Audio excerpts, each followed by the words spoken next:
It's been quite the time for so many of our high school athletes and the coaches trying to navigate this insane time. Joining us now on the MegaCast is Mick McCabe. He's the Detroit Free Press high school sports writer. Mick, thanks for being with us. Good to be here, Ronnie. I'm not actually a sports expert.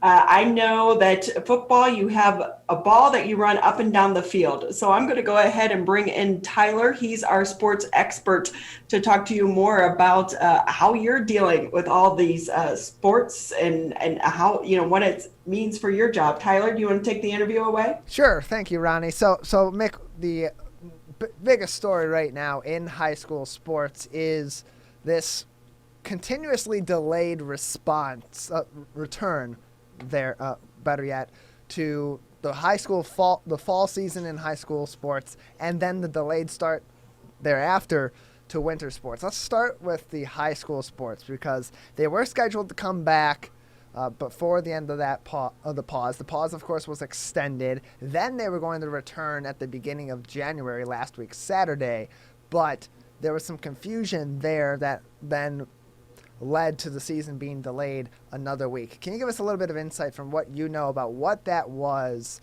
that caused this delay for another week for this season? Because it's been a little bit confusing for some people who were ready to go on January 2nd, and then, of course, the season was then suspended again for one more week until, of course, this weekend when the playoffs will resume, at least in football.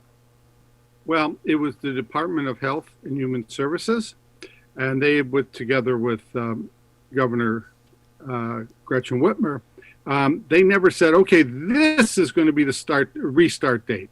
Yeah, they were thinking, we're going to see where the numbers take us. And then when they finally came out and said, well, you're not going to be able to play a football game until the 9th, a lot of people had their hopes up they were going to be able to play on the 2nd, but for some reasons, it just never happened. And then, so now here we are with the 11-player regional finals, which is basically quarterfinal games. And we're playing this Saturday, and then we play next Saturday.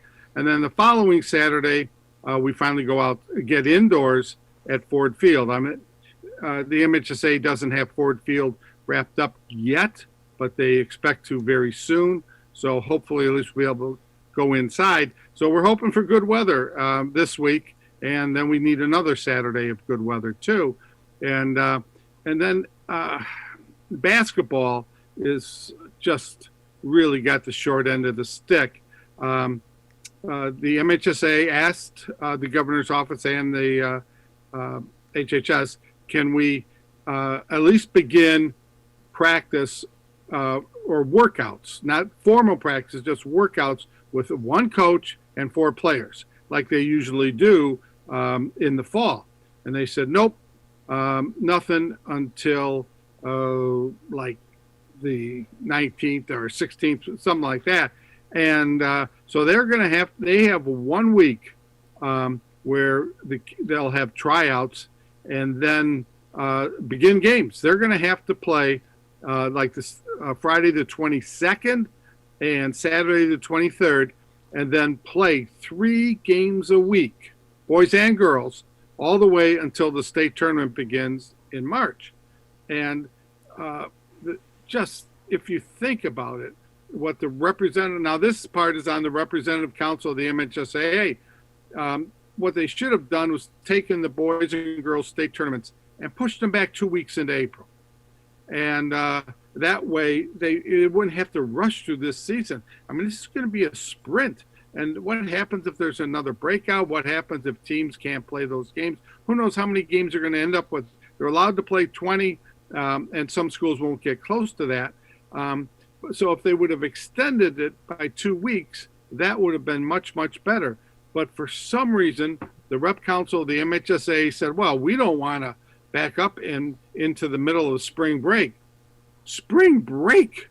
Who's going on spring break this year? You got to be an imbecile with this until we get more people, a lot more people vaccinated. You're nuts if you go anywhere. And then they said, well, we also don't want to interfere with the beginning of spring sports practice, because spring sports, they didn't get a season at all last year. At least basketball, boys and girls, was able to get a regular season and part of their state tournament, but they got nothing this spring. Well, really, spring practice, they don't do any spring sports. They don't do anything meaningful until the middle of April. I mean, this is Michigan. April's a mess, and then it's a sprint for them. And by April 15th, the boys basketball, girls basketball, they'll be done. Spring sports can go.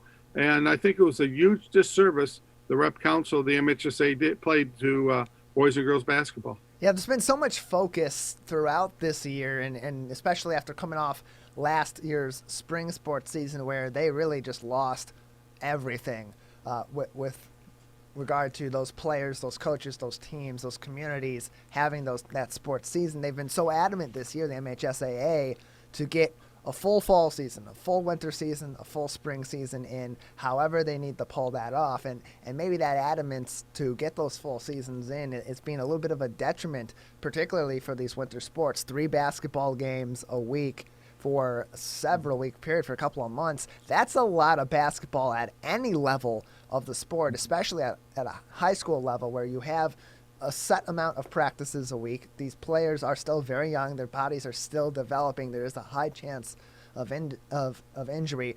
Are you hearing anything from the teams themselves, from the coaches, from the athletics departments, from the players? What are their thoughts on this accelerated season that, like you said, is very much a sprint and then slows down right at the point where the competition is getting to be its toughest? Well, yeah, I've talked to a lot of them, and I really can't use the words they use, not on TV. They're just furious. They got the short end of the stick. What the MHSA has done, they've taken a 13-week season and boiled it down to 6 weeks and 2 days. And you're supposed to do in 6 weeks and 2 days what you've done in 13 weeks. And if they're so concerned with spring sports, which is fine, they could have backed those up till the end of June too. Now, I'm not saying you have to go to the middle of July, but they could have backed them up a couple of weeks too, and that would have been even better for them because, like I said, in April, what do we do here in April? I mean, it's a mess. They have to reschedule stuff all the time. Yeah, and you see that if spring sports and not wanting to rip that season apart any more than it already was a year ago with the beginning of this pandemic, you've already seen they took the fall sports season, they reduced the size of that season's schedule in order to fit that in and get the winter season and the spring season in a timely manner, considering last year fall sports had its full season, winter almost had its full season, and spring had no season.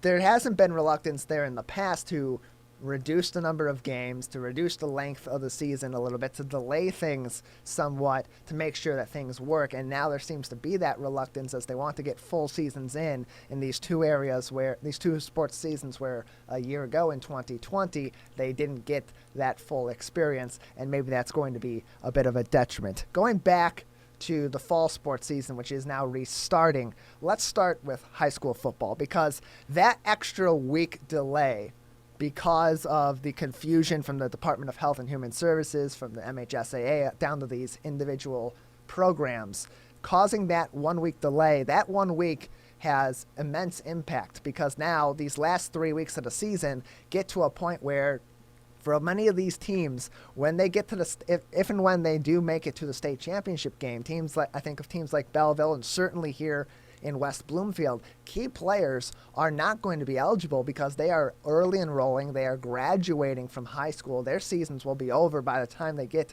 to the state championship game. How big of an impact, especially on powerhouse teams like the West Bloomfield Lakers, like the Belleville Tigers, is the delay, that extra 1 week delay, going to have on the final result, particularly in Division I, but really all across the board in high school football? Well, if they're smart about it, the kids will, first of all, they're not going to be ineligible because think about it, in baseball and softball, for those seniors, every one of them has graduated already in baseball and softball. So what's wrong with these kids coming back for another week after they've graduated in football? The problem is these kids, some of them are going to enroll early in college, Right. and some of them like, well, I need to go right now. There's no reason to go right now. I mean, classes are remote in college right now. Okay, they can take their college classes in their bedroom at home if they want to. They don't have to get to the campuses right away. So I don't think that is, if they really think about it, this is not, there's some kids saying, well, I don't know if I should play. I might get hurt. Well, this isn't, you're going to be preparing for the NFL draft, and you're going to skip a college bowl game. This is apples to elephants. They're getting ready to go and have spring practice. Okay, I mean practice. We're talking about practice. Anyway, so there's no reason for them, no good reason for them not to finish the season with their schools. Yeah, and that's going to be, of course, the decision of those individual players as they get further along. They will be playing, from what I've heard, at least in West Bloomfield, some of those players that do plan to early enroll will be playing for at least the next 2 weeks. Whether or not they play in the state championship game will, of course, depend on whether or not they early enroll, and, of course, most importantly, most simply, whether or not those teams make it all the way. In terms of preparing for this particular restart, these teams have done this before. The start and stop has been characteristic of this 2020 fall sports season, now going into the 2020-2021 fall sports season. They've done this before, but it's a little bit different now because the conditions are certainly well far and beyond what they are used to playing in this late in the season, with January weather, potential for snow, extreme cold, ice, whatever the case may be. These high schools don't necessarily have the same facilities management that is in place at a college level, and certainly not at the NFL level. How are these high school teams preparing to play football in some of the toughest elements that they'll probably ever experience at the high school level? Well, we played in bad weather before. We've had a lot of cold days in November over the years. They're getting along way better than I thought they would. I've talked to a lot of coaches, and they said, this is great. See, what they're also doing is they're using their gyms. They can get a lot of work done inside their gyms, but they have to go outside and, get used to being cold. And it hasn't been nearly as bad as the coaches were afraid it was going to be. I mean, I talked to a coach up in Negaunee in the Upper Peninsula. They get a tractor to clean off their field before they can have practice. And he said the kids are great. They just dress a little warmer, and they're excited to be back. There were coaches who are very skeptical about this, say the kids are showing up, they're happy to be there, and the coaches like it more than they thought too. So I think, if they have a right positive, my biggest concern are there are some coaches who are very didn't want to do this. And if their mental frame is translated to their players, they got no chance this week. But if the coaches are positive, it translates to their players' frame of mind, I think it's going to be okay. Yeah, and in the end, these football players, these coaches, they've wanted to get back to this for so long. And I think that especially at this level where you have 3 weeks left, the regional final, the semifinal, and the state championship, you're so close at this point to winning that title that more than ever before, these teams have worked so hard in pursuing that motivation is kind of just there naturally in some cases, although there is some reluctance. So on Saturday afternoon, 1 o'clock p.m. here in West Bloomfield, the Lakers will be taking on the Romeo Bulldogs in their regional final. That matchup between a team that's been pretty dominant, very dominant, especially on the defensive side of the ball this year in West Bloomfield, versus really the Cinderella story of the Division I playoff in Romeo. So much of playoff sports at any level, or really just sports in general, has to do with momentum, and Romeo was absolutely firing. They had played some tough games, some very competitive games leading up to that regional final, starting off against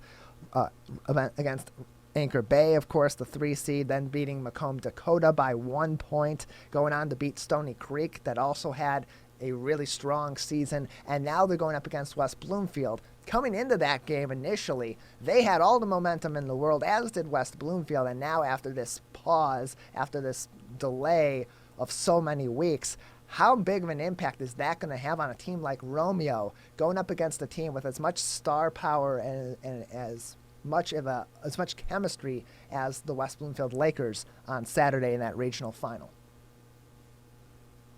Well, I think it's so much has to do with how the coaches have prepared their kids. Romeo played in the MAC Red, okay, which is like the OAA Red, except this year I think it was even tougher than normal. I think the MAC Red was the best league in the state, and so I think they'll be prepared for playing tough games. Now, they're not going to be prepared for Donovan Edwards because there's nobody in the MAC Red who has Donovan Edwards. So, stopping him, and I'm sure Donovan's going to get a lot of work in. They intentionally didn't feed him the ball constantly during the regular season. They didn't want him to get worn out, and he wasn't worn out. He was absolutely fabulous when they just destroyed a really good Sterling Heights Stevenson team in the regional semifinal. And he's really going to be fresh now. And I know Donovan's been working out constantly, so he should be really good.